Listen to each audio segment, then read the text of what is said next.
Hello students in this lecture we will discuss about the important news और उससे related जो कोई information है, फैक्ट है, डाटा है हमारे एग्जाम से रिलेटेड इम्पोर्टेंट, उसके बारे में हम डिस्कस करेंगे।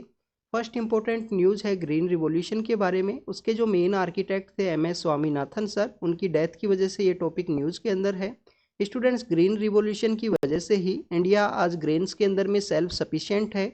आप देखिए कि हमारी जो एग्रीकल्चर का जो प्रोडक्टिविटी इंक्रीज हुआ, उसके अंदर भी ग्रीन रिवॉल्यूशन का एक इम्पोर्टेंट रोल है, क्योंकि MS स्वामीनाथन सर के द्वारा जब इस ग्रीन रिवॉल्यूशन को स्टार्ट किया गया तो किसानों को जो हाई ईल्ड वैरायटी के जो सीड्स हैं वो प्रोवाइड किए गए, जिससे कि एग्रीकल्चर के अंदर जो प्रोडक्टिविटी है वो इंक्रीज हो और हमारे जो पॉपुलेशन का जो प्रेशर है, काफ़ी ज़्यादा जो पॉपुलेशन होने की वजह से उनको हम यहाँ पे जो ग्रेन्स है वो सप्लाई कर पाएँ।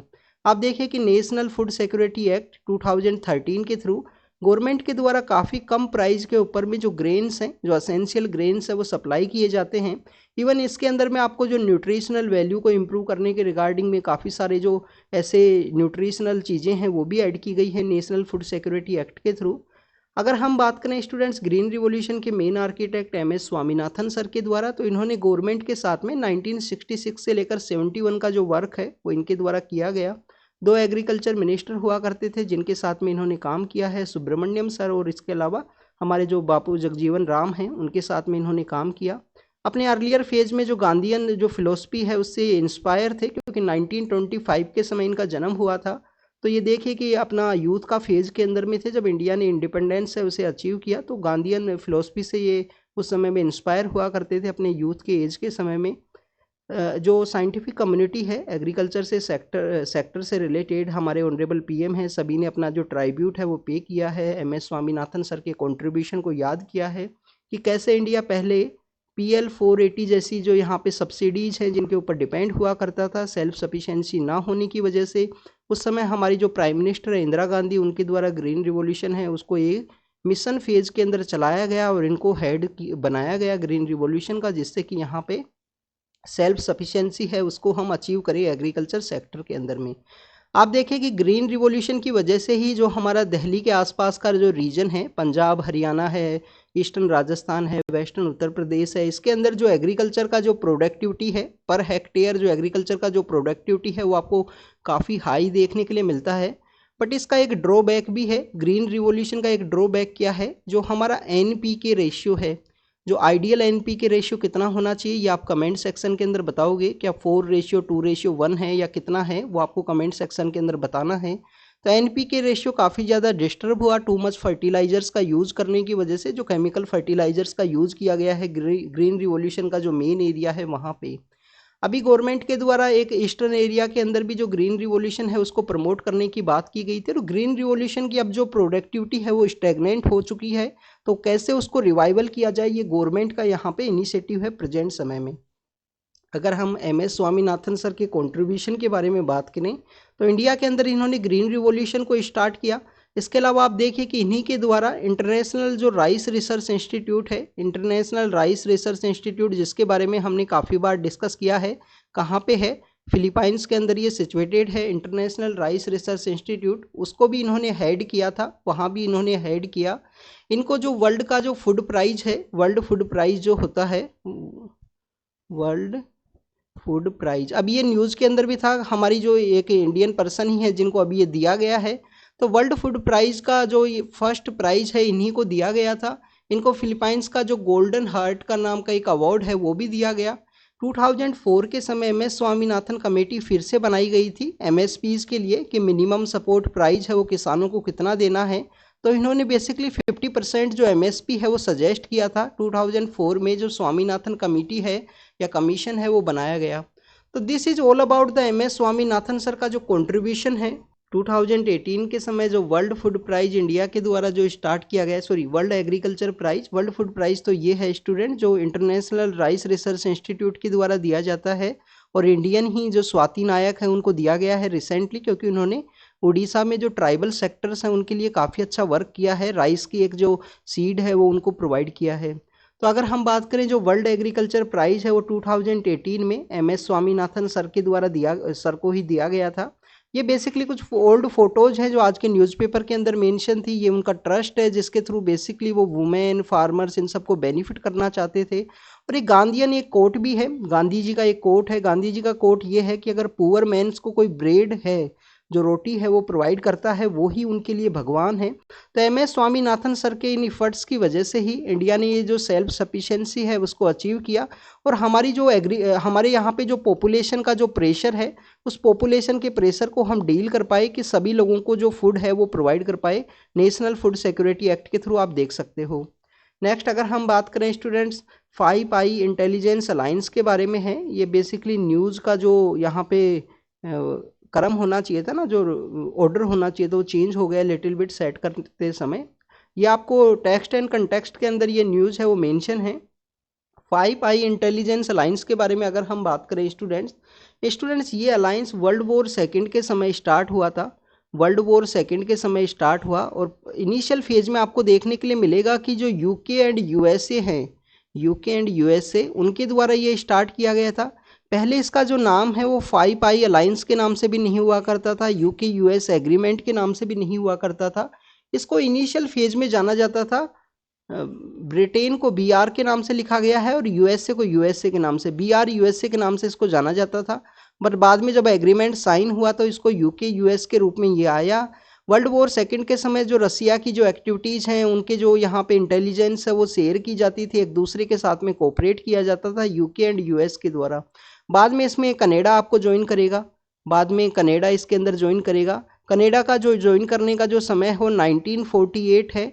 और 1954 के समय ऑस्ट्रेलिया एंड न्यूजीलैंड आपको इसका पार्ट देखने के लिए मिलेंगे। उस समय में स्टूडेंट्स वर्ल्ड वॉर सेकेंड के बाद में जो कोल्ड एरा का जो समय है, कोल्ड वार का जो समय है, उस समय रसिया की जितनी भी इंटेलिजेंस है उसको ट्रैक करने के रिगार्डिंग में ये इसको यहाँ पे इंटेलिजेंस को इस्टेब्लिश किया गया, 5i इंटेलिजेंस अलायंस को। तो 5 कंट्रीज आपको पता होने चाहिए, यूके है, यूएस है, कनाडा है, ऑस्ट्रेलिया एंड न्यूजीलैंड है। इसके अलावा इंटेलिजेंस शेयर की जाती है। 6 ऐसे एरिया है जिसके अंदर इंटेलिजेंस का जो शेयरिंग है वो आपको देखने के लिए मिलता है। सभी कंट्रीज के एरिया डिवाइड हैं। जैसे कनाडा का अगर हम एरिया के बारे में बात करें तो जो पोलार का जो रीजन है वहाँ पे कोई भी इंटेलिजेंस का अगर यहाँ इनको इन्फॉर्मेशन मिलता है इन 6 एरियाज़ के अंदर में, तो इंटेलिजेंस से दूसरे कंट्रीज़ के साथ में शेयर की जाएगी। स्टूडेंट्स इसके कुछ कंसर्न्स भी रेज किए गए थे। यूएस के ही एक पर्सन है, यूनाइटेड स्टेट ऑफ अमेरिका के ही एक पर्सन है, एडवर्ड स्नोडाउन। इनकी एक मूवी भी है एडवर्ड स्नोडाउन। उन्होंने बेसिकली इसको एक जो सर्विलेंस स्टेट के रूप में बताया कि जो 5i अलायंस है या यूएस का ये जो सर्विलेंस का प्रोग्राम है कंटिन्यूस, हर एक पर्सन का कोई भी प्राइवेसी नहीं है, सभी को यहाँ पे जो सर्विलेंस है वो किया जाता है। उनका हर एक जो फुटप्रिंट है, चाहे डिजिटल हो या कोई ना कोई, उस सभी को यहाँ पे चेक किया जाता है 5i अलायंस के द्वारा। प्रेजेंट समय में जो एडवर्ड स्नोडाउन है वो रसिया के अंदर है, रसिया ने उनको शरण दी थी उस समय में। तो this is all about the 5i alliance के बारे में। इंडिया इसका पार्ट नहीं है। आपसे क्वेश्चन इसी तरीके से पूछा जाएगा, इस्टेब्लिशमेंट कब हुआ? वर्ल्ड वॉर सेकेंड के समय हुआ था। रसिया की जो सस्पिशियस एक्टिविटी है उनको देखते हुए बाद में दूसरे कंट्री इसको ज्वाइन करते हैं। और आप देखिए कि इनिशियल फेज के अंदर जब ये अलायंस इस्टेब्लिश हुआ था तो किसी को पता भी नहीं था, काफ़ी सीक्रेट अलायंस हुआ करता था। नेक्स्ट है स्टूडेंट्स, हम जब भी आप देखिए, जब भी आपने कोई वेबसाइट ओपन की, सपोज कीजिए आपने कोई वेबसाइट ओपन की, अमेजन का कोई वेबसाइट ओपन किया, और जैसे ही उस वेबसाइट को आप कुछ दिन बाद में 10 या 20 डेज के बाद में दोबारा से ओपन करते हो, तो आपका जो भी हैबिट है, जो भी आपका जिस तरीके के, आपने सपोज कीजिए आपने बुक्स के बारे में सर्च किया है या आपने क्लोथ्स के बारे में सर्च किया है, तो आपको उसी तरीके के जो सजेशंस है वो देखने के लिए मिलते हैं। तो यहाँ पे डिजिटल वर्ल्ड में जो कुकीज़ का जो कॉन्सेप्ट है उसके बारे में यहाँ पे बात की गई है कि ये बेसिकली है क्या। तो कुकीज बेसिकली आपका जो डिजिटल सेक्टर का एक डोर के रूप में ये काम करते हैं। डिजिटल सेक्टर का आपका एक बुकमार्क के रूप में ये काम करेंगे कि आपने किस तरीके का जो कंटेंट है वो देखा है, उसी तरीके का आपको सजेशंस होंगे, उसी तरीके के जो एडवर्टाइजमेंट है वो आपको देखने के लिए मिलेंगे। एक बार हम इस कुकीज़ के बारे में समझते हैं। तो स्टूडेंट्स ये आपको इसमें डिफरेंट टाइप के जो आपको डिजिटल जो कुकीज़ हैं वो देखने के लिए मिलते हैं। फर्स्ट अगर हम बात करें तो आपको देखने के लिए मिलेंगे कि जो सीजनल वाइज, सेशन वाइज आपको देखने के लिए मिलेंगे। कुछ ऐसे हैं जो आप किसी भी वेबसाइट के अंदर आप लॉगिन करोगे तो कुछ सेशन के लिए 15 मिनट 20 सेकंड के लिए आपका या जो भी समय है उस समय तक आपका वो वहाँ पे रहेगा। उसके बाद में जैसे ही आप वहाँ से लॉग आउट करोगे आपका उसको कोई भी एग्जिस्टेंस है वो नहीं देखने के लिए मिलेगा। नेक्स्ट आपको कुछ परसिस्टेंट टाइप के कुकीज़ देखने के लिए मिलेंगे, जिसमें कुछ डिजिटल बुकमार्क के पर्सपेक्टिव से होते हैं, डिजिटल बुकमार्क के रूप से होते हैं कुछ ये। अगर हम इनके काम के बारे में बात करें तो ये आपके डिजिटल आईडी कार्ड के रूप में इनको देखा जा सकता है कि डिजिटल आईडी कार्ड के रूप में काम करेंगे। आपने द हिंदू का वेबसाइट को ओपन किया, आपने जिस न्यूज़ को रीड किया वो आपको नेक्स्ट टाइम जब आप उसको रीड करोगे तो आप देखिए कि उसके अंदर में जो ओपनिंग में है समय नहीं लगेगा। नेक्स्ट अगर हम बात करें आपका जो पर्सनलाइजेशन का जो सेंस है उसको ये फोस्टर भी करते हैं कि आपको इस तरीके का जो न्यूज़ है वो देखना है, इस तरीके का न्यूज़ आपको देखना है, तो उसी तरीके की जो न्यूज़ है वो आपको सजेस्ट की जाएंगी। तो आपका जो पर्सनलाइजेशन ऑफ सेंस है उसको ये फोस्टर करेंगे। और डिजिटल इक्विवेलेंट माना गया है इनको, यहाँ पे डिजिटल इक्विवेलेंट माना गया है जो शॉपिंग की जो वेबसाइट है, अमेजन है, मिंत्रा है, इन सब के अंदर में एक डिजिटल इक्विवेलेंट का जो स्टेटस है, बुकमार्क के इक्विवेलेंट स्टेटस है वो दिया गया है। नेक्स्ट अगर हम बात करें स्टूडेंट्स, ये आपका जो अगर हम बात करें कि जो ये कम्प्लीटली जो आपका डाटा यहाँ पे कवर किया जाता है उस डाटा का यूज़ आपको देखने के लिए मिलेगा कि आपको एडवर्टाइजमेंट्स हैं वो टारगेट किए जाते हैं। एडवर्टाइजमेंट्स उसी तरीके के आपको टारगेट किए जाएंगे डिजिटल सेक्टर के अंदर में।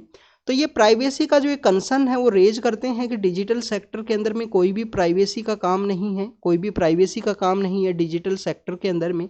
तो कैसे इनको डील किया जाए, तो आप देखें कि यूरोप के द्वारा जीडीपीआर नाम का जो एक्ट लेके आए, जनरल डाटा प्रोटेक्शन रेगुलेशन जो लेके आए हैं, जिसके द्वारा लोगों का जो डाटा है उसको रेगुलेट करने की बात की गई है। उसके अंदर बात किया गया है कि आप कोई भी इस तरीके का वेबसाइट के द्वारा जो कंसेंट है वो जरूरी है। अगर आप उसका कोई भी डाटा उसको सेव करते हो तो पहले कंसेंट उसका लीजिए यूजर का।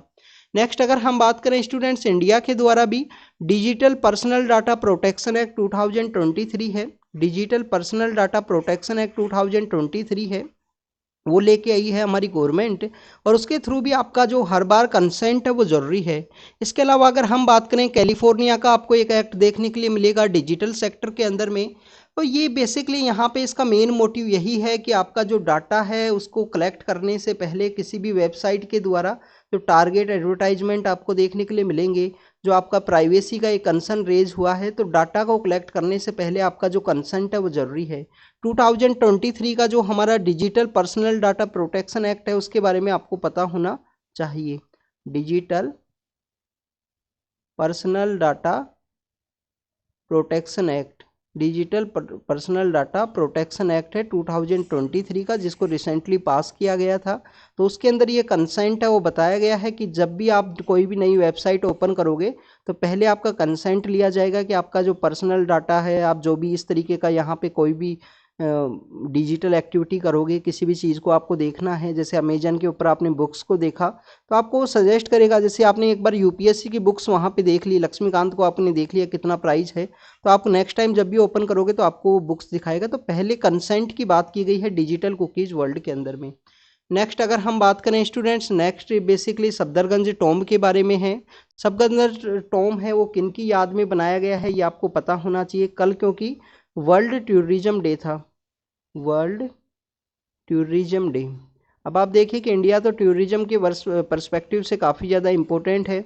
42 तो हमारे यहाँ पे वर्ल्ड हेरिटेज साइट हैं, पहले 40 हुआ करती थी, 2 नई साइट जोड़ी गई हैं। वर्ल्ड हेरिटेज कमेटी का मीटिंग कहाँ पे हुआ था? रियाद के अंदर। रियाद के अंदर जो मीटिंग हुआ उसके अंदर में 2 नई साइट हैं वो जोड़ी गई हैं। कौन सी साइट है 41 नंबर पे? शांति निकेतन, शांति निकेतन है जो कि कहाँ है? बंगाल के अंदर में। और सेकंड जो होयसाल एम्पायर हुआ करते थे उनके जो टेम्पल्स हैं उनको ऐड किया गया है। तो 42 तो वर्ल्ड हेरिटेज साइट है। हमारा जो कल्चर है वो भी काफ़ी इंपॉर्टेंट है। इसमें मैंने आपसे एक क्वेश्चन पूछा था कि यूनाइटेड नेशन वर्ल्ड जो टूरिज्म ऑर्गेनाइजेशन है वो कहाँ पे सिचुएटेड है, तो आपको आंसर देना चाहिए कि मैड्रिड के अंदर है, स्पेन मैड्रिड के अंदर ये सिचुएटेड है, UNWTO। तो आपको ये पता होना चाहिए बेसिकली। नेक्स्ट अगर हम बात करें स्टूडेंट सफदरगंज टॉम्ब के बारे में है, ये मुगल डायनेस्टी का लास्ट टॉम्ब है, मुगल डायनेस्टी का लास्ट टॉम्ब है। टॉम्ब बेसिकली क्या होता है? डेथ के बाद में उनकी मेमोरियल के रूप में एक जो टॉम्ब है वो बनाया जाता था। तो ये लास्ट टॉम्ब है जिसको गार्डन शेप के अंदर में एक बिल्डिंग और गार्डन के रूप में बनाया गया। इंडिया के अंदर पहला मुगल डायनेस्टी के द्वारा इस तरीके का जो टॉम्ब है वो कौन सा है स्टूडेंट्स? फर्स्ट जो टॉम्ब है वो है हुमायूं का टॉम्ब। हुमायूं टॉम जो दिल्ली के अंदर ही सिचुएटेड है और ये भी आपको दिल्ली के अंदर ही देखने के लिए मिलेगा। अब आप देखें कि क्या क्या हुमायूं टॉम से पहले वाले जो टॉम नहीं हैं, टॉम तो उससे पहले भी हैं, पर जो मुगल डायनेस्टी के द्वारा जो हुमायूं टॉम बनाया गया है जिसके अंदर आपको गार्डन फेस है, आर्किटेक्चर का कंप्लीटली प्रोस्पेक्टस को चेंज किया गया, सेंटर के अंदर हुमायूं टॉम है, इक्विवेलेंट चार गार्डन का जो कॉन्सेप्ट है वो आपको देखने के लिए मिलेगा। यही चार गार्डन आपको जो राष्ट्रपति भवन है, राष्ट्रपति भवन के अंदर भी आपको देखने के लिए मिलेगा। हुमायूं टॉम किनके द्वारा बनाया गया था? बागा बेगम है, उनकी विडो थी, और अकबर के द्वारा भी पेट्रोनाइज किया गया था। जो हुमायूं के बेटे हैं अकबर, उनके द्वारा भी इसको पेट्रोनाइज किया गया था। यहाँ पे अगर हम बात करें इस टॉम के बारे में, तो ये अवध के एक बेसिकली अवध के एक वाइसरॉय हुआ करते थे। ये लेटर मुगल्स के समय में हैं, जब औरंगजेब के बाद में काफ़ी कमज़ोर मुगल एम्परर है वो पावर के अंदर में आएंगे, तो वॉइसरॉय हुआ करते थे अवध के मिर्ज़ा अब्दुल मंसूर खान। मिर्ज़ा अब्दुल मंसूर खान, उनकी याद के अंदर बनाया गया है। किस चीज़ का बना हुआ है? सैंड स्टोन एंड मार्बल का इसको बनाया गया है, सैंड स्टोन एंड मार्बल का इसको बनाया गया है। और सफदरगंज टॉम की वजह से इसको जाना जाता है। क्यों जाना जाता है? क्योंकि बेसिकली जो पर्सन है जिनकी याद में इसको बनाया गया है, मिर्ज़ा मुकीम अब्दुल मंसूर खान, उनको सफदरगंज के नाम से जाना जाता था। लेटर अगर हम यहाँ पे बात करें, हम मुगल डायनेस्टी के जो लेटर मुगल्स हैं उनके बारे में एक बार लिटिल बिट डिस्कस करेंगे। आप देखें कि 1707 के समय किनका डेथ हुआ? औरंगजेब का डेथ हुआ। औरंगजेब का टाइम पीरियड क्या है? आपको देखने के लिए मिलेगा 1658 से लेकर 1707। लड़ाई से पहले, वो पावर में आने से पहले अपने जो भाई हैं उनका भी इन्होंने मर्डर किया था, कुछ भाई हैं उनको मारा था, जिसके अंदर एक काफ़ी पॉपुलर है जिसको लिबरल मुस्लिम का टाइटल है, वो रिसेंट समय में दिया गया है। आप देखिए कि अगर हम बात करें 1707, इनकी डेथ के बाद में काफ़ी कमज़ोर किंग है वो पावर के अंदर आएंगे। फर्स्ट आएंगे बहादुर शाह। बहादुर शाह पावर के अंदर आएंगे। अब आप देखें कि ये पर्सन इतना एज्ड हो चुका था, क्योंकि औरंगजेब का जो डेथ है वो काफ़ी लेट हुआ, तो इतना एज्ड हो चुका था ये पर्सन जब तक पावर के अंदर में ये आया, तो इसका जो कम्प्लीटली जो सेंस था एडमिनिस्ट्रेशन का वो ख़त्म हो चुका था, क्योंकि औरंगजेब का जो डेथ है वो काफ़ी लेट हुआ है। तो आप देखिए कि 1707 से लेकर 1712 तक का इनका समय है वो आपको देखने के लिए मिलेगा। बहादुर शाह के बाद में जहांदर शाह आएंगे। बहादुर शाह के बाद में जहांदर शाह आएंगे। जहांदर शाह का जो समय है वो आपको सिर्फ 1 साल का देखने के लिए मिलेगा। और भी काफ़ी छोटे छोटे जो किंग्स हैं वो आपको यहाँ पे पावर के अंदर देखने के लिए मिलेंगे। इस समय कोर्ट के अंदर में जो फ्यूडल लॉर्ड्स हैं वो काफ़ी ज़्यादा पावरफुल हो चुके थे। इस समय में जब भी राजा कमज़ोर होगा, फ्यूडल लॉर्ड्स काफ़ी ज़्यादा पावरफुल होंगे। जहांदर शाह के बाद में जो फारूक सियार हैं, जहांदर शाह के बाद में आपको जो फारूक सियार हैं वो आपको देखने के लिए मिलते हैं। फारूक सियार का जो समय है 1713 से लेकर 19 तक का रहेगा। उसके बाद में स्टूडेंट्स आपको जो मोहम्मद शाह है वो पावर के अंदर देखने के लिए मिलेंगे। उसके बाद में आपको मोहम्मद शाह पावर के अंदर देखने के लिए मिलेंगे, और मोहम्मद शाह के द्वारा ही इसको बनाया गया था। इसको बेसिकली मोहम्मद शाह को 1719 से लेकर 48 का समय देखने के लिए मिलेंगे। अब इस समय में कौन सा ऐसा बिग अचीवमेंट हुआ है? आप देखिए कि 1739 के समय में, मोहम्मद शाह के समय में जो नादिर शाह है उसका अटैक हुआ था। तो मोहम्मद शाह के समय में नादिर शाह का अटैक हुआ, उस समय बैटल ऑफ करनाल है वो लड़ी गई थी। इसके अलावा स्टूडेंट्स अगर हम बात करें, मोहम्मद शाह के बाद में अहमद शाह पावर के अंदर आएंगे, और उसके बाद में आपको अहमद शाह का जो समय है वो क्या है? अहमद शाह का समय है 1748 से लेकर 54 तक। ये हैं स्टूडेंट्स अहमद शाह। अहमद शाह के बाद में आपको देखने के लिए मिलते हैं आलमगीर सेकंड। अभी आलमगीर सेकंड के बारे में हम क्यों डिस्कस कर रहे हैं? आलमगीर सेकंड क्योंकि वो पर्सन है जो बैटल ऑफ प्लासी कब लड़ी गई थी? 1757 के समय में सिराजुद्दौला हुआ करते थे, उनके द्वारा वो लड़ाई है वो लड़ी गई है। तो आलमगीर उस समय पावर के अंदर हुआ करते थे। उसके बाद में शाह आलम आएंगे। शाह आलम के समय आपको देखने के लिए मिलेगा कि जो बैटल ऑफ बक्सर है वो लड़ी गई है। फिर उसके बाद में अकबर शाह सेकंड आएंगे। ये अकबर शाह सेकंड ही वो पर्सन है जिनकी वजह से जो हमारे राजा राम मोहन राय हैं उनके आगे जो नाम के आगे जो राजा वर्ड लगा है, राजा राम मोहन राय जो सती प्रथा के अगेंस्ट में काम किए, तो राजा का जो टाइटल है वो अकबर शाह सेकंड की वजह से ही लगा, उन्होंने ये टाइटल दिया था। नेक्स्ट अगर हम बात करें स्टूडेंट्स, ये बेसिकली एक लैंग्वेज के नाम बारे में है। लैंग्वेज है टोटो नाम है लैंग्वेज का। तो टोटो नाम की जो ट्राइब के जो लोग हुआ करते हैं उनके द्वारा ये बोली जाती है। प्रेजेंट समय में 1600 के आसपास जो लोग हैं इस लैंग्वेज का यूज़ करते हैं। इसका जो स्क्रिप्चर किस तरीके से इसको लिखा जाएगा, इसका जो स्क्रिप्ट है उसको यहाँ पे बेसिकली जो ग्रामर डिक्शनरी है उसको तैयार किया गया है। बंगाली जो स्क्रिप्ट है उसके रूप से इसको लिखा जाता है। कहाँ पे ये बोली जाती है? वेस्ट बंगाल और कुछ एरिया आपको भूटान का आपको देखने के लिए मिलेगा। वेस्ट बंगाल और कुछ एरिया किसका देखने के लिए मिलेगा? भूटान का, जहाँ पे ये जो टोटो लैंग्वेज है वो बोली जाती है। अगर हम इस लैंग्वेज के बारे में बात करें तो स्टूडेंट्स आप देखिए कि कोई भी ऐसी लैंग्वेज जो 10,000 से कम लोगों के द्वारा बोली जाती है तो यूनेस्को के द्वारा उसको एंडेंजर्ड लैंग्वेज का स्टेटस दिया गया है। यूनेस्को के द्वारा उसको एंडेंजर्ड लैंग्वेज का जो स्टेटस है वो दिया गया है। यूपीएससी के द्वारा भी एक बार ये क्वेश्चन पूछ लिया गया था कि जो 21 फरवरी का जो दिन है, 21 फरवरी का जो दिन है उसको यूनेस्को के द्वारा एक लैंग्वेज डे के रूप में मनाया जाता है। बट स्टेटमेंट जब दिया गया ना स्टूडेंट्स, यूनेस्को का जो नाम है वो यूनिसेफ के नाम से चेंज कर दिया गया। यूनेस्को का जो नाम है वो यूनिसेफ के नाम से चेंज कर दिया गया। तो आपको इस तरीके से केयरफुली वे में रीड करना है कि किस स्टेटमेंट के अंदर कौन सी ऐसी बात है जिसको यूपीएससी घुमा सकता है या एग्जामिनर है वो उसको चेंज कर सकता है। जैसे नंबर्स को काफ़ी बार चेंज कर दिया जाएगा। यहाँ पे आपको बता दिया जाएगा कि जो लोग हैं 1 लाख से जो कम लोग किसी लैंग्वेज को बोलते हैं तो उसको यहाँ पे एंडेंजर्ड लैंग्वेज के रूप में रखा जाता है। तो आपको पता होना चाहिए 10,000 से जो कम लोग जिस लैंग्वेज को बोलते हैं उसको एंडेंजर्ड लैंग्वेज का स्टेटस दिया जाता है। इंडिया में भी काफ़ी सारे ऐसे इंस्टीट्यूशंस हैं जिनमें लैंग्वेज के प्रोटेक्शन की बात की गई है। जैसे हमारे यहाँ पे एक special protection and prevention of endangered language का है एक इंस्टीट्यूशन है जो मिनिस्ट्री ऑफ एचआरडी के अंदर में आता है। मिनिस्ट्री ऑफ एचआरडी जिसको बाद में मिनिस्ट्री ऑफ एजुकेशन के रूप में चेंज किया गया। तो special protection and prevention of endangered language का नाम का स्टेटस है। एक आपको सेंट्रल इंस्टीट्यूशन जो है लैंग्वेज का, जो सेंट्रल इंस्टीट्यूशन है central institution of Indian language, central institution of Indian language, ये कहाँ पे देखने के लिए मिलेगा स्टूडेंट्स? मैसूर के अंदर में। एक हमारे यहाँ पे कॉन्स्टिट्यूशनल बॉडी है national commission for minorities, minority language के पर्सपेक्टिव में 350B के अंडर में जब आप कॉन्स्टिट्यूशन कमेटी कॉन्स्टिट्यूशन बॉडीज़ को रीड करोगे ना लक्ष्मीकांत में, तो वहाँ पे आपको देखने के लिए मिलेगा आर्टिकल 350B के अंडर में इनका हेडक्वार्टर कहाँ पे है। क्या इलाहाबाद के अंदर जो प्रयागराज नाम है उसका वहाँ पे है या कहाँ पे है? ये कमेंट सेक्शन के अंदर आप बताना। इसके अलावा आपको पता होना चाहिए कि यूनेस्को के द्वारा एक एटलस है वो भी निकाला जाता है जिसके अंदर वर्ल्ड की जो एंडेंजर्ड लैंग्वेज हैं उनका वहाँ पे मैपिंग है वो किया जाता है। नेक्स्ट अगर हम बात करेंगे स्टूडेंट, दिल्ली के अंदर जो फायर का इंसिडेंट है उसके बारे में हमने कल रीड किया था। अर्बन फायर का हमने इसको नाम दिया है।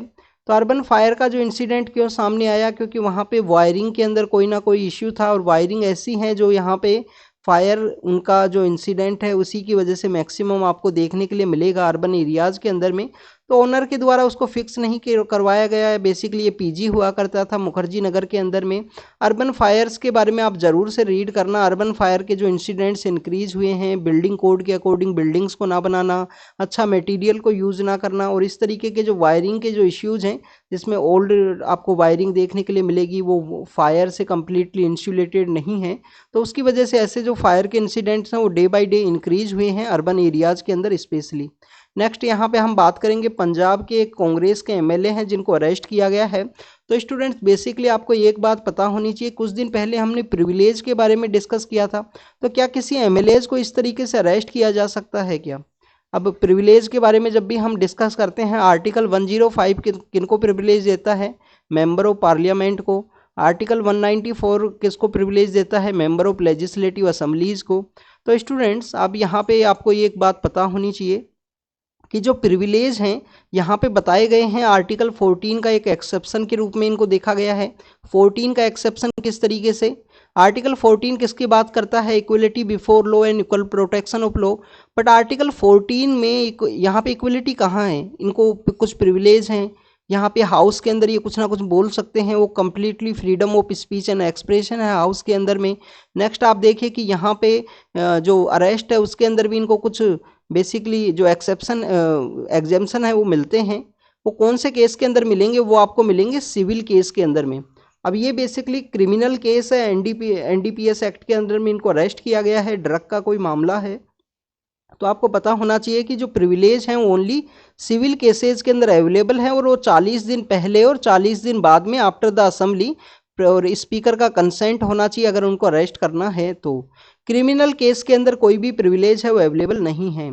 नेक्स्ट स्टूडेंट मणिपुर के बारे में है। वहाँ पे फिर से जब इंटरनेट को रीस्टोर किया गया उसके बाद में फिर से वायलेंस की सिचुएशन है वो देखने के लिए मिली है। इवन सीएम हाउस के वहाँ पे भी जो प्रोटेस्ट है मोब के द्वारा किया गया, क्योंकि जो मेन जो ट्राइब है मैती ट्राइब के कुछ 2 स्टूडेंट्स हैं वो कंटिन्यूस मिसिंग हैं। आज भी इंटरनेट जब रीस्टोर किया गया तो उसकी वजह से उनका फ़ोटो सर्कुलेट हुआ, तो उसी वजह से ये टॉपिक न्यूज़ के अंदर में था। कल हमने armed force special power act के बारे में भी बात की, जो आर्मी को इम्यूनिटी देता है। 1958 का एक्ट है, डिस्टर्ब एरियाज़ के अंदर लगाया जाता है। गवर्नर के पास पावर है किसी भी स्टेट के अंदर डिस्टर्ब एरिया को डिक्लेयर करने का। सेक्शन 3 है armed force special power act 1958 के अंडर में। तो आप देखें कि हमने मणिपुर के अंदर डिस्कस किया था कि जो हिली एरियाज़ हैं वहाँ पे लगाए गए हैं। तो हिली एरिया के अंदर जो ट्राइबल कम्युनिटी हैं जिसमें कुकी है, जूमी है, नागा है, उनके द्वारा कहा गया है कि वैलीज़ के अंदर क्यों नहीं लगाया गया। ये कम्प्लीटली एक डिस्क्रिमिनेटरी अप्रोच है, डिस्क्रिमिनेटरी माइंडसेट को शो करता है गवर्नमेंट का कि यहाँ पे जो वैली का एरिया है वहाँ पे नहीं लगाया गया। वहाँ पे भी जो सिचुएशन है वो काफ़ी ज़्यादा ख़राब हुई है। इसके अलावा गवर्नमेंट के द्वारा जो मिनिस्ट्री ऑफ होम अफेयर्स है उनके द्वारा एक डाटा है उसको कलेक्ट करने की बात की गई थी हमारे जो नॉर्थ ईस्ट के स्टेट्स हैं वहाँ पे। अब कौन सा डाटा कलेक्ट करने की बात की गई है स्टूडेंट्स? 2021 के समय आन सान सूकी जो बेसिकली म्यांमार की एक लीडर हुआ करती थी, वहाँ पे इलेक्शंस हुए थे 2020 के समय। और इलेक्शंस के अंदर वहाँ की जो आर्मी है उनके द्वारा माना गया कि इलेक्शंस के अंदर में बेसिकली जो आन सान सूकी जो नोबल ल्यूरेट भी हैं उनके द्वारा कोई ना कोई यहाँ पे जो माल फंक्शनिंग है वो किया गया है, इलेक्शंस को कैप्चर किया गया है, जिसकी वजह से कंटिन्यूस उनसे जवाब है वो मांगा गया। और बाद में आर्मी के द्वारा उनको सबको नज़रबंद कर दिया गया और आर्मी के द्वारा जो पावर है वो अपने हाथ के अंदर ले ली गई है। तो स्टूडेंट्स वहाँ पे म्यांमार के अंदर जो सिविल वॉर की सिचुएशन क्रिएट हुई उसके बाद से काफ़ी हमारा जो नॉर्थ ईस्ट का एरिया है इससे ये बॉर्डर शेयर करता है। फ्री मूवमेंट रिजाइम के बारे में आपको आंसर देना था, तो अभी तक आंसर किसी ने आपने दिया नहीं है। फिर से आपके लिए होमवर्क है कि फ्री मूवमेंट रिजाइम क्या है, कितना किलोमीटर तक एरिया अलाउ है, क्योंकि ट्राइबल कम्युनिटीज़ के बेसिकली यहाँ से यहाँ रिलेशंस म्यांमार के अंदर आपको देखने के लिए मिलते हैं। तो कितने ऐसे लोग हैं जो माइग्रेट करके आए हैं, उनका बायोमेट्रिक डाटा है वो देना है, मणिपुर को भी देना है, मिजोरम को भी बताना है, ये आसपास सिचुएटेड हैं। तो इन स्टेट्स को मिनिस्ट्री ऑफ होम अफेयर्स के द्वारा कहा गया आपको फ्री मूवमेंट रिजाइम के बारे में ज़रूर से बताना। और बायोमेट्रिक डाटा में मिजोरम ने कहा है कि हमारे यहाँ पे इलेक्शन की सिचुएशन है, हमें अभी डाटाज है वो नहीं दे सकते। नेक्स्ट अगर हम बात करें स्टूडेंट्स, यूनाइटेड नेशन का जो पॉपुलेशन फंड है उनके द्वारा कल एक रिपोर्ट है वो रिलीज़ की गई थी। उनके द्वारा रिपोर्ट में बताया गया कि इंडिया की जो एल्डर पॉपुलेशन है, इंडिया की जो सीनियर सिटीजन्स की जो पॉपुलेशन है प्रेजेंट समय में 10.5 है। ये जो पॉपुलेशन है 2050 तक 20.8 हो जाएगी, 20.8 है जो इंक्रीज होगी। तो इस समय में आप देखिए कि जैसे ही सीनियर सिटीजन्स की पॉपुलेशन इंक्रीज होगी तो आपको 1 ऑफ द 5 अगर 5 कोई एवरेज कोई 5 पर्सन है तो इसके अंदर से 1 पर्सन आपको क्या देखने के लिए मिलेगा? Senior citizen. नेक्स्ट अगर हम बात करें कि जब भी सीनियर सिटीजन्स की पॉपुलेशन यहाँ पे इंक्रीज होती है तो आपको हेल्थ सेक्टर्स के अंदर इम्पैक्ट आपको देखने के लिए मिलता है, क्योंकि आपको जब सीनियरिटी ऑफ एज के अंदर हेल्थ के जो काफ़ी सारे इनिशिएटिव्स हैं वो लिए जाते हैं पॉपुलेशन को प्रोटेक्ट करने के लिए। अलग अलग बीमारियाँ जो होती हैं, अलग अलग आउटब्रेक आपको देखने के लिए मिलते हैं। इकोनॉमी के ऊपर यहाँ पे जो इफेक्ट है वो देखने के लिए मिलेगा, क्योंकि आप देखिए कि हमारे यहाँ पे काफ़ी सारी ऐसी वुमेन हैं जो वर्क फोर्स के अंदर नहीं है प्रेजेंट समय में। और वर्क फोर्स के अंदर ना होना और अब फिर आप देखिए कि आज से प्रेजेंट समय में जो हमारा फैमिली स्ट्रक्चर है, जो फैमिली वैल्यूज़ हैं वो चेंज हुई हैं। आप देखिए कि हमारा जो 90s के ज़माने में जो फैमिली वैल्यूज़ हुआ करती थी वो 2023 के अंदर नहीं है। तो 2050 तक हो सकता है वो कैसा चेंज हो ये कभी किसी को पता नहीं है। तो उस समय में जो वुमेन्स बेसिकली यहाँ पे लेबर फोर्स के अंदर नहीं है तो इकोनॉमिक वे में वो फैमिली के ही किसी पर्सन के ऊपर डिपेंड होंगी। सोसाइटी के अंदर भी आपको इस तरीके के जो इश्यूज़ हैं वो देखने के लिए मिलेंगे। गवर्नमेंट को सोशल सिक्योरिटीज़ हैं उसको प्रमोट करना होगा, ओल्ड एज होम्स हैं वो यहाँ पे इंक्रीज होंगे। तो कैसे इनको डील करना है ये गवर्नमेंट को अच्छे से जो पॉलिसी है उसको यहाँ पे एनालाइज करना चाहिए। एक अपॉर्चुनिटी है यहाँ पे, क्योंकि गवर्नमेंट के पास में अभी हमारे यहाँ पे जो डेमोग्राफी डिविडेंड है, मीन एज 29 है, इस डेमोग्राफिक डिविडेंड को हम मैक्सिमम यूज़ कर सकें, लेबर फोर्स पार्टिसिपेशन इंक्रीज करें, कि जिससे कि हम जब ये यहाँ पे हमारी जो पॉपुलेशन है एजिंग की तरफ जाए तो हमको जो बेनिफिट है वो अचीव हो। वुमेन्स का इश्यू यहाँ पे रेज किया गया, वर्क फोर्स में ना होना, इनका यहाँ पे इनका जो लाइफ का जो लेटर फेज होगा, जब ये सीनियर सिटीजन के लिए आएंगे तो किसी ना किसी के ऊपर डिपेंड होंगे। और प्रेजेंट समय में जो चिल्ड्रंस का माइग्रेशन आपको देखने के लिए मिलता है बेटर अपॉर्चुनिटी के पर्सपेक्टिव में, काफ़ी सारे ऐसे अर्बन एरियाज़ हैं जिसके अंदर में आपको सीनियर सिटीजन्स, उस फैमिली के अंदर ओनली सीनियर सिटीजन्स रहते हैं। चिल्ड्रंस कहाँ हैं? चिल्ड्रंस कोई यूएस के अंदर है, कोई बाहर कहीं ना कहीं सेटल है। तो ऐसे आपको काफ़ी सारे इश्यू देखने के लिए मिलते हैं। उसके अंदर एक क्राइम का इश्यू भी आपको काफ़ी कॉमनली देखने के लिए मिलेगा कि काफ़ी बार ऐसे जो सीनियर सिटीजन्स हैं जो अकेले रहते हैं उनको इस तरीके से टारगेट किया जाता है क्रिमिनल्स के द्वारा में। तो this is all about the social structure में जो चेंज आएगा, हेल्थ एंड फैमिली, इकोनॉमी, इन सभी के बारे में बात किया गया है। इसके अंदर मोर डाइवर्स आपको देखने के लिए मिलेगा। जेंडर के पर्सपेक्टिव में बात की गई कि वुमेन्स का जो लाइफ एक्सपेक्टेंसी रेट है वो ज़्यादा होता है, वुमेन्स लेबर फोर्स के अंदर भी नहीं है, तो उनको यहाँ पे जो ज़्यादा प्रॉब्लम्स है वो फेस करनी होंगी। नेक्स्ट यहाँ पे बात किया गया है कि north India and southern India के जो स्टेट्स हैं उसके अंदर भी वेरिएशन आपको देखने के लिए मिलेगा, यहाँ पे जो एजिंग होती हुई हमारी पॉपुलेशन है उसके पर्सपेक्टिव में। गवर्नमेंट के द्वारा जो नेशनल पॉलिसी बनाई गई है ओल्डर पर्सनस का 1999 में, इसके अलावा जो पेरेंट्स एंड सीनियर सिटीजन्स का मेंटेनेंस एंड वेलफेयर एक्ट है, इन सबको अच्छे से इम्प्लीमेंट करने का ज़रूरत है, जिससे कि जो सीनियर सिटीजन्स अपने लास्ट फेज के अंदर में एक डिग्निटी के साथ में रहें। पब्लिक एंड प्राइवेट पॉलिसीज़ का उनको यहाँ पे मोर सपोर्टिव इन्वायरमेंट होना चाहिए। तो गवर्नमेंट को इस तरीके से बेटर वे में इन पॉलिसीज़ को इम्प्लीमेंट करना होगा जिसके थ्रू उनको डिग्निफाइड जो लाइफ है वो मिल सकेगी लास्ट फेज के अंदर में। नेक्स्ट अगर हम बात करें स्टूडेंट्स, नेक्स्ट न्यूज़ के बारे में बात करें तो जीएसटी के बारे में है हमारे गवर्नमेंट के द्वारा ऑनलाइन गेम्स के ऊपर। ये बेसिकली हमने जो न्यूज़ ली है वो बिजनेस लाइन न्यूज़पेपर से ली है। ऑनलाइन गेमिंग के ऊपर जो 28% जीएसटी है वो गवर्नमेंट के द्वारा लगाया गया। 28% जीएसटी को अब रेट्रोस्पेक्टिव वे में, मीन्स बैक रेट के अंदर गवर्नमेंट है वो इसको इम्पोज करना चाहती है, बट उसकी जो इंडस्ट्री है वो चाहते हैं कि इसको लोअर हेड एप्लीकेबिलिटी इसका होना चाहिए, बैक डेट के अंदर ये नहीं अप्लाई किया जाना चाहिए। उसी के रेस्पेक्टिव में वो यहाँ पे बेसिकली अप्रोच किए हैं सुप्रीम कोर्ट के अंदर में कि इसका इम्प्लीमेंटेशन किस तरीके से किया जाएगा। तो उसी के बारे में अभी सुप्रीम कोर्ट में अप्रोच किए हैं। 1 अक्टूबर डेडलाइन है जिसके ऊपर यहाँ पे डिसाइड करना है। ऑनलाइन गेमिंग का जिस तरीके से यहाँ पे नेटवर्क है वो इंक्रीज हुआ, उसकी वजह से गवर्नमेंट के द्वारा 28% जीएसटी है वो वहाँ पे इम्पोज किया गया। नेक्स्ट अगर हम इम्पोर्टेंट न्यूज़ के बारे में बात करें स्टूडेंट्स, निफा वायरस के आउटब्रेक के समय की है।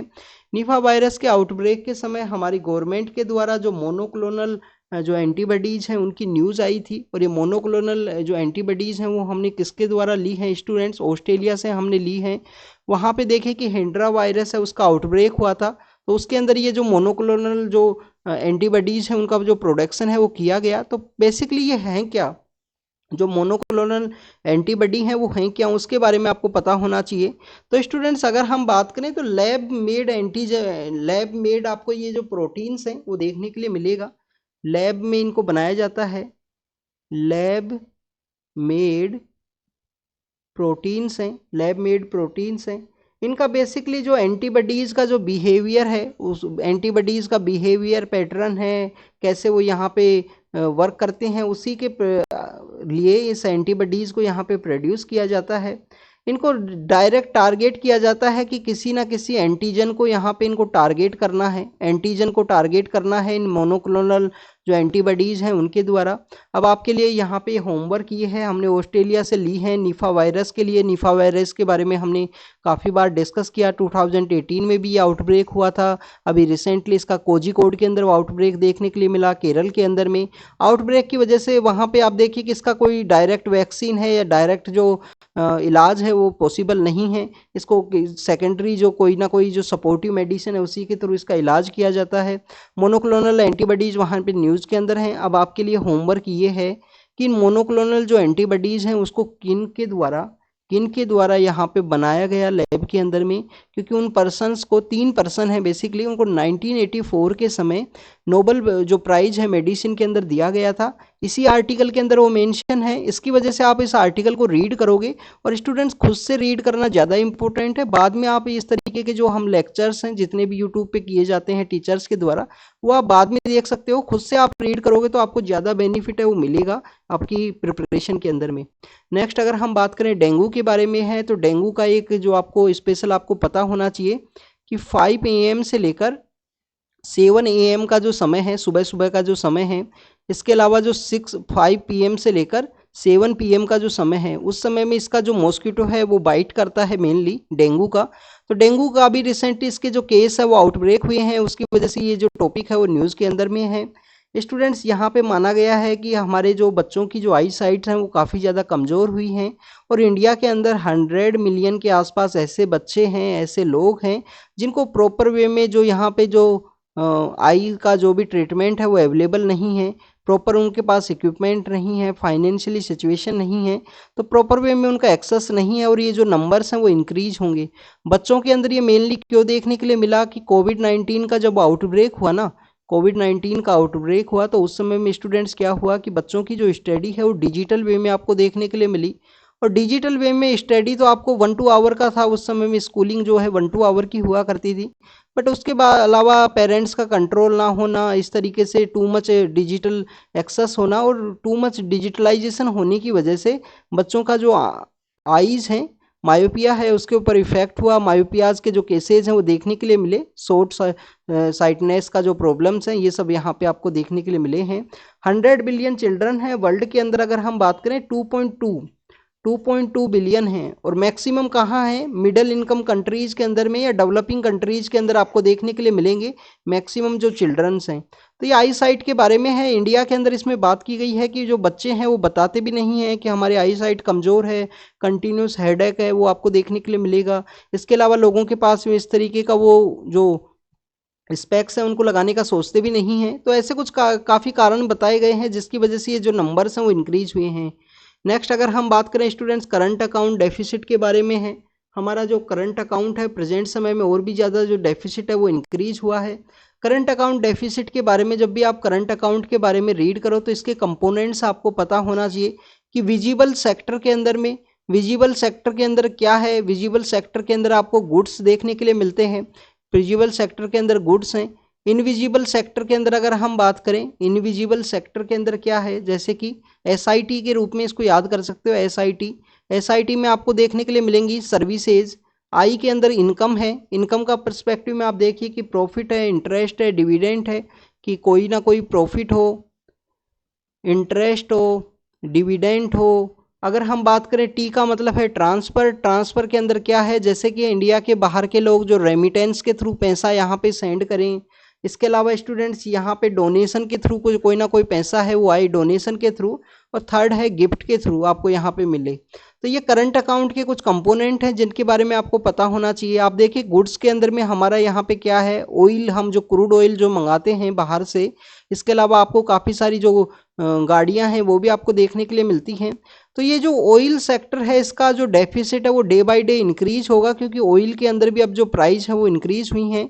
तो हमारा जो प्रेजेंट समय में जो करंट अकाउंट के अंदर डेफिसिट आएगा ये वो अभी प्रेजेंटली इतना है, तो हो सकता है कि मोर वाइड हो और भी ज़्यादा यहाँ पे इंक्रीज होगा करंट अकाउंट के अंदर डेफिसिट, क्योंकि रेमिटेंस के अंदर जो पैसा आ रहा है सिर्फ इंडिया के अंदर में, जो प्रेजेंट समय में रेमिटेंस के थ्रू आपको जो पैसा है वो देखने के लिए मिलता है। और रेमिटेंस का जो पैसा है वो आपको काफ़ी कम है। इन सभी जो आपको आउटपुट है, जो बाहर से हम खाना, जो बाहर से जो भी चीज़ें मंगवा रहे हैं उसके पर्सपेक्टिव में काफ़ी कम पैसा है जो इंडिया को यहाँ पे रिसीव होता है। तो this is all about the current account. इसके जो कंपोनेंट्स हैं उनके बारे में एक बार ज़रूर से रीड करना। हमारा जो बेसिकली एक्सपोर्ट यहाँ पे डिक्लाइन हुआ, सर्विसेज के अंदर भी एक्सपोर्ट डिक्लाइन हुआ, पर प्राइवेट जो ट्रांसफ़र है रेमिटेंस का वो भी काफ़ी कम है। तो इसकी वजह से ये जो करंट अकाउंट के अंदर जो डेफिसिट है वो देखने के लिए मिला। हमारे जो मिनिस्टर ऑफ एक्सटर्नल अफेयर हैं वो यूएस के लिए गए थे, वहाँ पे उन्होंने अलग अलग यहाँ पे एरियाज़ के अंदर बात की है, जिसके अंदर यूएस की जो अथॉरिटीज़ हैं उनके साथ में काफ़ी सारे ऐसे कंट्रीज़ हैं। आईबीएसए का जो प्लेटफॉर्म है उसके बारे में हमने डिस्कस किया था, इंडिया, ब्राज़ील और साउथ अफ्रीका। कब ये एग्जिस्टेंस के अंदर आया था, 2003 में ब्रासीलिया डिक्लेरेशन के साथ में। स्टूडेंट्स यूएस में के अंदर में उन्होंने बेसिकली यूएस के अथॉरिटीज़ से बात की इंडिया कनाडा रिलेशनशिप्स के बारे में बात कही गई वहाँ पे। इसके अलावा वहाँ पे डब्ल्यूटीओ के अंदर यूएस के द्वारा इंडिया के अगेंस्ट में जितने भी केस हैं या इंडिया के द्वारा यूएस के अगेंस्ट में जितने भी केस हैं उनको रिमूव किया गया है। तो ये ट्रस्ट बिल्डिंग मेजर्स हैं उनके बारे में बताता है बेसिकली इंडिया और यूएस के किस तरीके से ट्रस्ट बिल्डिंग मेजर्स हैं। इंडिया के द्वारा जो काफ़ी सारी जो एक्सपोर्ट ड्यूटी लगाई जाती थी, इंडिया ने अपने जो काफ़ी सारी ऐसी चीज़ें हैं उनके ऊपर एक्सपोर्ट ड्यूटी भी यहाँ पे रिड्यूस की है। उसकी वजह से आप देखें कि हमारे यहाँ पे एप्पल से रिलेटेड जो पर्सन्स हैं उनके द्वारा कंसर्न्स रेज किए गए थे, हमारे यहाँ पे एक्सपोर्ट ड्यूटी अगर नहीं रहेगी तो बेसिकली इंडिया का जो एक्सपोर्ट है वो डिक्लाइन होगा। नेक्स्ट अगर हम बात करें वैक्सीन के द्वारा क्या रेस्पिरेटरी जो इलनेस है उनको यहाँ पे रिड्यूस किया जाता है क्या, तो अगर स्टूडेंट्स आप देखिए कि ये बेसिकली एक स्टडी का पार्ट है। रेस्पिरेटरी के काफ़ी सारे इश्यूज आपको इंडिया के अंदर देखने के लिए मिलते हैं, तो उसके अंदर में बताया गया है। नेक्स्ट अगर हम बात करें एमजी नरेगा के बारे में है स्टूडेंट्स, एमजी नरेगा जिसके अंदर आपको एक सोशल ऑडिट का कॉन्सेप्ट देखने के लिए मिलता है। फर्स्ट कौन सा स्टेट है जिसके द्वारा सोशल ऑडिट लगाया गया? फर्स्ट स्टेट है स्टूडेंट्स मेघालय फर्स्ट स्टेट है जिसके द्वारा सोशल ऑडिट का कॉन्सेप्ट आपको देखने के लिए मिलता है। ये सोशल ऑडिट का जो यूनिट हुआ करता था एमजी नरेगा के अंदर, मिनिस्ट्री ऑफ रूरल डेवलपमेंट के द्वारा ये स्टेटमेंट दिया गया है, बताया गया है कि सोशल ऑडिट हर एक स्टेट के अंदर पैरालाइसिस है। यहाँ पे जो मनरेगा वर्कर्स हैं उनके द्वारा क्या काम करना है ये डिसीजंस नहीं लिए जाते हैं ग्राम पंचायत के द्वारा, जो ग्राम पंचायत है उनके द्वारा ये डिसीजंस नहीं लिए जाते हैं। सोशल ऑडिट उस प्रोजेक्ट का नहीं देखने के लिए मिला है। इसकी वजह से एमजी नरेगा के अंदर काफ़ी सारे इश्यूज हैं जिसके बारे में देखने के लिए मिलते हैं कि उनका प्रॉपर इम्प्लीमेंटेशन नहीं है, प्रॉपर एफिशिएंसी नहीं है। नेक्स्ट अगर हम बात करें students, ministry of rural development के अंडर में ये आता है, गारंटी आपको एम्प्लॉयमेंट है वो प्रोवाइड करता है। इसके अलावा आप देखिए कि इसके अंदर में जो पैसा है सेंटर के द्वारा कम अलॉट किया जाता है, ये स्टेट्स के द्वारा कंसर्न्स आपको देखने के लिए मिलता है। जैसे कि एक वेस्ट बंगाल के द्वारा एक प्रोटेस्ट करने की बात की गई थी कि हम दिल्ली के अंदर 2 अक्टूबर के दिन प्रोटेस्ट करेंगे और हमको जो एमजी नरेगा के अंदर काफ़ी कम पैसा है वो दिया गया है उनके जो वर्कर्स हैं उनको लाके। नेक्स्ट आप देखिए कि यहाँ पे this is all about the MG NREGA. इसके अंदर में जो आधार एनेबल पेमेंट सिस्टम है उससे रिलेटेड भी कुछ कंसर्न्स है वो रेज किए गए हैं। रिसेंटली जो रेटिंग एजेंसी है मूडी उसके द्वारा रेज किए गए थे कि आधार एनेबल पेमेंट सिस्टम की वजह से यहाँ पे जो ट्रांसफ़र है इंडिया का हॉट एंड ह्यूमिड क्लाइमेट की वजह से सक्सेसफुल नहीं हो पाएगा। That's all about the MNREGA social audit. इसका एक कंसर्न ये है एमजी नरेगा का कि इसके अंदर जो वर्क फोर्स हम तैयार करते हैं उनके पास स्किल नहीं होती है, तो विदाउट स्किल सभी लोगों को एम्प्लॉयमेंट आप यहाँ पे देते हो, तो बेसिकली इंडिया का जो स्किल इंडिया प्रोजेक्ट है उसको आप यहाँ पे डिक्लाइनिंग के अंदर करते हो या उसको रिड्यूस करने की यहाँ पे एफर्ट्स देखने के लिए मिलते हैं। नेक्स्ट आप देखिए कि यहाँ पे ही अगर हम बात करें स्टेट्स के द्वारा कंटिन्यूस एक कंसर्न होगा कि सेंटर के द्वारा जो पैसा है वो काफ़ी कम अलॉट किया गया है। इंडिया एंड फ्रांस के जो आर्मी चीफ हैं उन सभी का यहाँ पे डिस्कशन की बात की गई है कि दोनों ही कंट्रीज एक दूसरे से कोऑपरेट करेंगे, स्ट्रेटजिक पार्टनरशिप है दोनों के अंदर में, और एक दूसरे का जो ट्रस्ट है डीपन जो टाइज है उन सबको ये शो करता है कि ये सभी एरियाज़ के अंदर में एक दूसरे से कोऑपरेट करते हैं। नेक्स्ट नागोर्नो काराबाख जो आर्मेनिया और अजरबैजान के बीच में कन्फ्लिक्टेड इश्यू था, यहाँ पे देखिए कि कलेक्टिव डिफेंस का जो यहाँ पे रशिया का एक इनिशिएटिव है उसका फेलियर आपको देखने के लिए मिलता है। नागोर्नो काराबाख को अजरबैजान के द्वारा वहाँ पे टेक ओवर कर लिया गया है, वहाँ के जो लोग हैं वो आर्मेनिया के लिए माइग्रेट कर रहे हैं। नेक्स्ट अगर हम बात करें कि रशिया के द्वारा अपना जो डिफेंस का एक्सपेंडिचर है उसको 70% करने की बात की गई है। तो this is all about the today's newspaper. जो भी इंपॉर्टेंट इन्फॉर्मेशन है उसको हमने डिस्कस किया। इंपॉर्टेंट जो भी क्वेश्चंस आपसे पूछे गए हैं आंसर ज़रूर से दीजिए स्टूडेंट्स। आप पार्टिसिपेट करोगे तो आपको भी सही रहेगा, आपको भी यहाँ पे बेसिकली याद होंगी काफ़ी सारी चीज़ें, क्योंकि बार बार अगर आप उनको कहीं ना कहीं लिखते हो कहीं ना कहीं याद करते हो तो आपको वो परमानेंटली याद होगा। ग्रीन रिवॉल्यूशन का इंडिया का जो सक्सेसफुल स्टोरी है इसके बारे में ज़रूर से रीड करना। ग्रीन रिवॉल्यूशन के क्या पॉजिटिव चीज़ हैं ये आपको रीड करना है।